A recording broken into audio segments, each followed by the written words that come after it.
One. একটি নির্দিষ্ট ভরের কোনো গ্যাসের 90 সেন্টিমিটার এইচজি চাপে আয়তন 500 সেন্টিমিটার কিউব হলে ওই উষ্ণতাতে এবং 60 সেন্টিমিটার এইচজি চাপে গ্যাসটির আয়তন কত হবে? আমরা যখন থিওরি ক্লাস করেছিলাম তখন আমরা জেনেছিলাম যে এই বয়েলের সূত্রের জন্য গ্যাসের ভর এবং উষ্ণতা ধ্রুবক থাকবে। এখানে দেখো গ্যাসের ভর নির্দিষ্ট রয়েছে এবং উষ্ণতাও নির্দিষ্ট রয়েছে। বলছে ওই উষ্ণতায়, আগে যেই উষ্ণতা ছিল পরবর্তীতেও ঠিক সেই উষ্ণতাতে। তো আমরা ঠিক এই প্রথম ম্যাথটাকে ধীরে ধীরে খুব সুন্দরভাবে টপিক ওয়াইজ সাজিয়ে তোমাদেরকে বোঝানোর চেষ্টা করছি। ওকে, আমরা প্রথম ধাপ যেটি করব,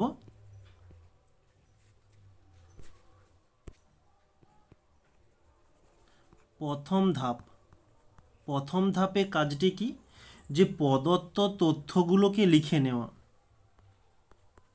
প্রদত্ত তথ্যগুলি লিখে নেওয়া। এখন এই প্রদত্ত তথ্যগুলো কি কি আছে, যেমন বলছে প্রথমে 90 সেন্টিমিটার এইচজি চাপে, তাহলে আমরা লিখতে পারি যে প্রাথমিক চাপ, একে আমরা P1 বলবো, সমান 90 সেন্টিমিটার এইচজি।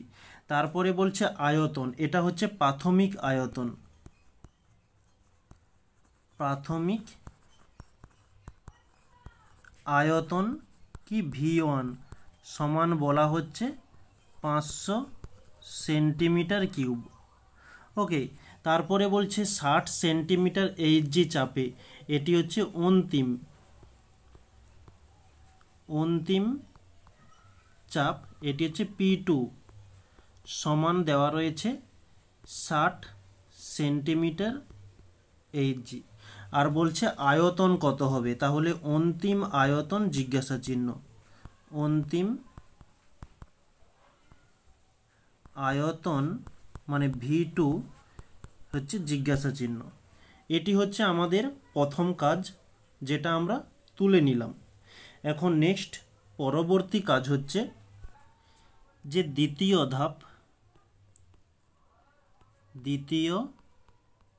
ধাপ, যে এককগুলোকে সেম করা। ওকে, তাহলে লিখব যে এককগুলি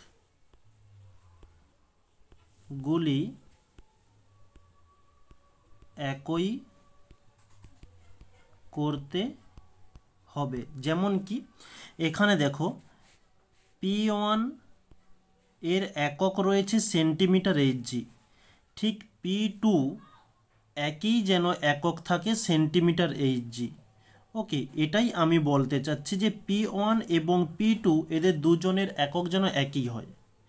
এখন দেখো V1 মানে আয়তন, V1 এবং V2 এদের দুজনের একক যেন সমান হয়। V1 এর একক রয়েছে সেন্টিমিটার কিউব, V2 এটা আমাদের নির্ণয় করতে বলেছে, তাহলে এর একক হয়ে যাবে সেন্টিমিটার কিউব, তাহলে দুটোই সমান হয়ে গেল। যেহেতু এই ম্যাথটির মধ্যে দুটোই সমান দেওয়া রয়েছে, একই দেওয়া রয়েছে, তাই কোনো পরিবর্তনের দরকার নেই। কিন্তু যে ম্যাথের মধ্যে এই এককগুলো আলাদা থাকবে তাকে আমাদের একই করতে হবে। ওকে, এখানে যেহেতু দেওয়া রয়েছে কোনো পরিবর্তন করার দরকার নেই। এটা হয়ে গেল দ্বিতীয় ধাপ। তৃতীয় ধাপে এখন যাব আমরা। তৃতীয় ধাপ, যে সমীকরণটি লিখে নেওয়া। সমীকরণটি লিখে নেওয়া, তাহলে সমীকরণটা কি আমাদের, যে P1 V1 সমান P2 V2, এটাই তো হচ্ছে আমাদের সমীকরণ। এখন নেক্সট পরবর্তী কাজ, চতুর্থ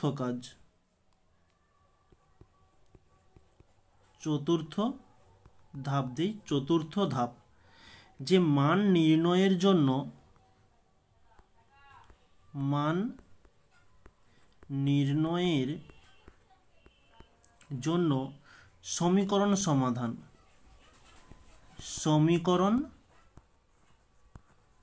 সমাধান কীরকমই আমাদের কিসের মান নির্ণয় করতে হবে, এই যে V2 এর মান নির্ণয় করতে হবে। তাহলে এখানে সমাধান কি হবে, V2টাকে সমানের ওপাশে নিয়ে যাব। ওকে, তাহলে V2কে সমানের ওপাশে নিয়ে গেলে হয়ে যাবে এটি যে P1 V1 বাই P2।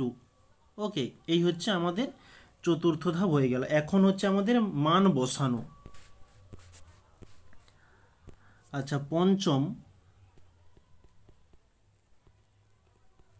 পঞ্চম ধাপ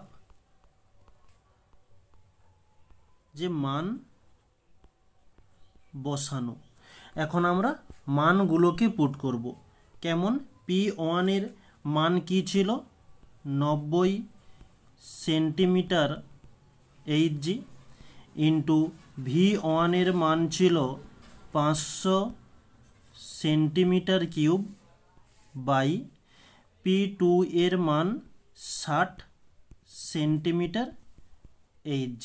ওকে, এখন কাটাকাটিগুলোর নিয়ম একটু বলে দিই তোমাদের। কাটাকাটিতে প্রথমত কাজ যে এককগুলোকে কেটে নেওয়া। উপরের সেন্টিমিটার Hg রয়েছে, নিচের সেন্টিমিটার Hg রয়েছে।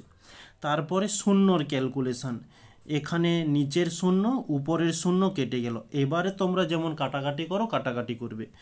আচ্ছা, এটা হচ্ছে 3 দিয়ে চলে যাবে, 3 দুগুণে 6, এদিকে হচ্ছে 3 তিরিকে 9। আচ্ছা, এদিকে যাবে 2 দিয়ে দিলে 2 দুগুণে 4, 2 5 10 হচ্ছে 0। তাহলে আমরা কি পাচ্ছি যে 3 ইন্টু 250 এত, বাই নিচে হচ্ছে কত, আচ্ছা নিচে তো কিছুই নেই, তাহলে বাই দেওয়ার দরকার নেই। এককের মধ্যে থাকছে কি, সেন্টিমিটার কিউব। তাহলে এটা ক্যালকুলেশান করলে 3 0 0, 5 3 15 5, তাহলে 1 3 2 6 7, মানে 750 সেন্টিমিটার কিউব। ওকে, তাহলে এখানেই একটু, আচ্ছা নেক্সট পেজে করে দিই কিভাবে উত্তরটা লিখব। তাহলে অতএব নির্ণেয় গ্যাসটির আয়তন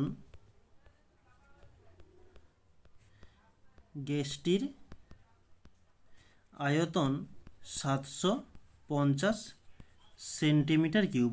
ওকে, এই হচ্ছে আমাদের অ্যান্সারটি কমপ্লিট। আচ্ছা, এখানে আমি শুধু বোঝানোর জন্য এত সব কিছু করেছি। এই হলুদ কালার দিয়ে যে পয়েন্টগুলো করেছি এগুলো তোমাদের কিন্তু করার দরকার নেই, এটা কেবলমাত্র বোঝানোর জন্য কেমনভাবে করতে হয়। তাহলে আমরা 5টি ধাপের মধ্যে খুব সুন্দরভাবে ম্যাথটিকে সলিউশনটা বের করলাম। এটা হচ্ছে কোন সালে এসেছিল, 2015 সালে তোমাদের মাধ্যমিক পরীক্ষাতে এসেছিল। ওকে, ঠিক এরকমই পরবর্তীতে কোশ্চেনগুলো দেখে নেব।